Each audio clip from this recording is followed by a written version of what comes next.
J'y peux rien si je réfléchis.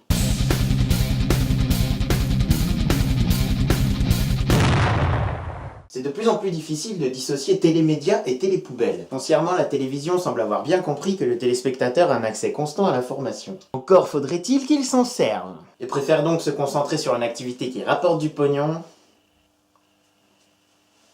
Le commérage. Car quelle activité serait plus saine que de s'occuper du cul de la voisine plutôt que de remuer le sien? Car ne nous cachons pas, aussi pathétique soit-elle, la télé-réalité reste, comme son nom l'indique, l'image de la réalité. Personnages à la boîte crânienne évidée, compensant leur futilité par un ego mal placé, la plupart du temps remplaçant leur incapacité sociale par une vie sexuelle débridée.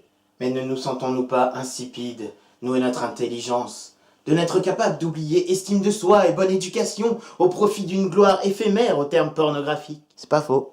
On pourrait se poser la question, on pourrait, mais je vous rassure, aucune obligation, de savoir qui est le plus con entre le candidat et le spectateur de ce genre de navet. L'un ayant le QI d'une huître et l'arrogance d'un coq, l'autre ayant du temps à perdre et le sens critique d'un bigorneau. Remarquez, entre une huître et un bigorneau, ils doivent se retrouver quelque part. Dans tous les cas, le succès de ce genre d'émission ne vient pas moins des aberrations cérébrales qu'on y trouve que du suspense de savoir qui couchera avec qui. Les feux de l'amour précurseurs du télécrochet, je le savais. Le cul faisant tourner le monde, c'est surtout par sa faute que le média le plus visionné des foyers français est envahi de programmes siliconés des neurones. Et hop, une belle paire de cellules grises. Depuis le temps que je m'égosille à vous dire que la télévision ne survit que des restes les plus repoussants d'Internet, c'est à se demander pourquoi je n'y suis pas du coup.